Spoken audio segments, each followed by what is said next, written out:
No UPI only cash. Suresh एक middle class परिवार का था।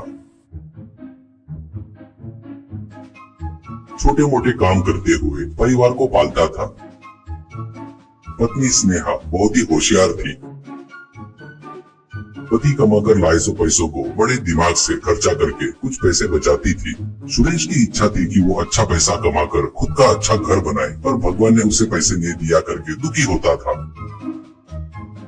वो देखकर पत्नी एक दिन, मैंने आपने दिए 100 पैसों को थोड़ा खर्चा करके थोड़ा बचा कर रखी हूँ। मैं मेरी सोने की चेन देती हूँ, उसको गिरवी रखकर उससे मिलने वाले पैसों से कुछ तो भी अच्छा व्यापार करो करके सलाह देती है। सुरेश इतने से पैसों से कौन सा व्यापार करूँ करके रुक जाता है। स्नेहा तुरंत, वो कुंदापुर में पानीपुरी गोलगप्पा बहुत बढ़िया रहता है, पर अपने गांव में यहाँ पर नहीं है। लोग भी बड़े चाव से खाते हैं, खास करके बच्चे करके बताती है। तो सुरेश, मैं कैसे बनाऊं गोलगप्पा, और फिर से गोलगप्पा खरीदने के लिए खर्चा होगा ना, ऐसा कहता है। तो स्नेहा, मैं घर में ही गोलगप्पा बनाती हूँ, तुम एक छोटी सी गाड़ी किराए से ले लियो तो हो जाएगा। बहुत कम खर्चे में ये धंधा शुरू कर सकते हैं करके बताती है।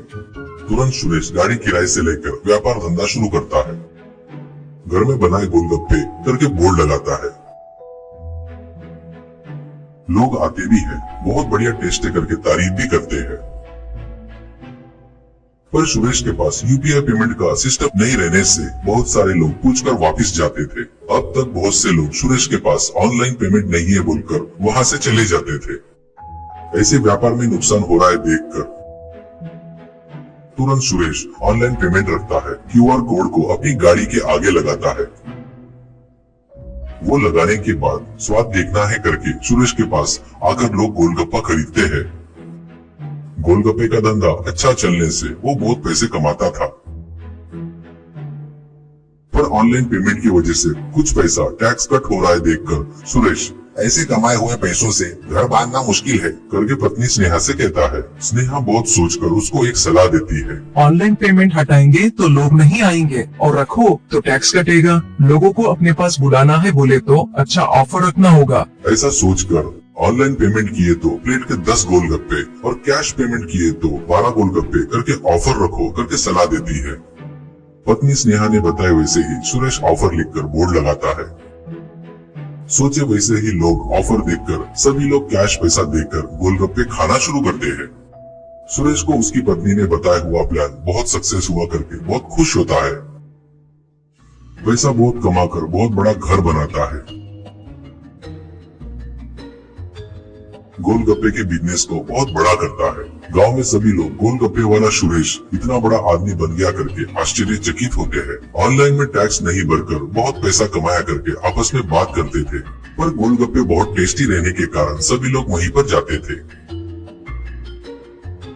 ऐसे ही रहते हुए सुरेश को देखकर उसी गांव में रह रहा विवेक भी गोलगप्पे का बिजनेस स्टार्ट करने की सोचता है, और सोचे वैसा ही अपना बिजनेस स्टार्ट करता है। पर गांव में सभी लोग सुरेश की आदत होने से विवेक के पास कोई भी नहीं आता था। वो टैक्स नहीं भरकर इतना कमाया, मैं ऑनलाइन पेमेंट रखकर टैक्स भरने के लिए तैयार हूँ, फिर भी मेरे पास कोई नहीं आ रहा है करके दुखी होता है।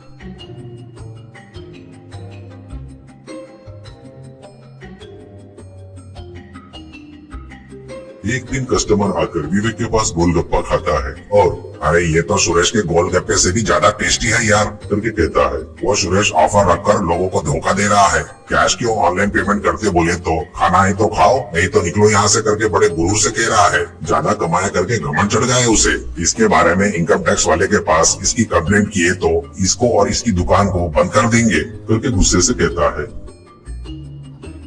बाद में उसने बात किए सो बात विवेक सुनकर ऐसा किए तो इसकी अकल ठिकाने पर आएंगी और मेरा धंधा भी चलेगा। ऐसा सोचकर इनकम टैक्स डिपार्टमेंट वालों को फोन करके सुरेश के ऊपर कंप्लेंट करता है। तुरंत इनकम टैक्स डिपार्टमेंट से एक अधिकारी कुंदापुर आता है। वो विवेक से मिलकर पूरी जानकारी लेता है, और तुरंत वो अधिकारी किशोर सुरेश के दुकान में जाकर भाई एक प्लेट गोलगप्पा दो ऐसा कहता है। तो सुरेश ऑनलाइन है तो प्लेट के 10 रुपए और कैश दिए तो प्लेट के 12 करके बोलता है। वो ये क्या ऑनलाइन किया या कैश दिया, एक ही अमाउंट है ना करके किशोर से पूछता है। सुरेश यहाँ पर ऐसा ही चलता है, खाना है तो खाओ, नहीं तो कोई और जाकर खाओ ऐसा बड़े ताव से कहता है। किशोर तुरंत, यानी ऑनलाइन पेमेंट किए तो गवर्नमेंट को टैक्स देना पड़ेगा और वही कैश रहा तो टैक्स दबा सकती है, यही तेरा प्लान है ना? करके जोर से पूछता है। तो सुरेश घबराते हुए, अरे नहीं नहीं सर, आपको चाहिए तो देता हूँ सर, पैसे भी दे सकते हैं आप। ऐसा कहता है। तुरंत किशोर, मैं इनकम टैक्स डिपार्टमेंट से आया हूँ करके अपना आईडी कार्ड दिखाता है। तुरंत इस दुकान को सील करो। ऐसा कहने से पीछे कार से कुछ ऑफिसर आते हैं और शॉप को सीज करके सुरेश को अरेस्ट करते हैं।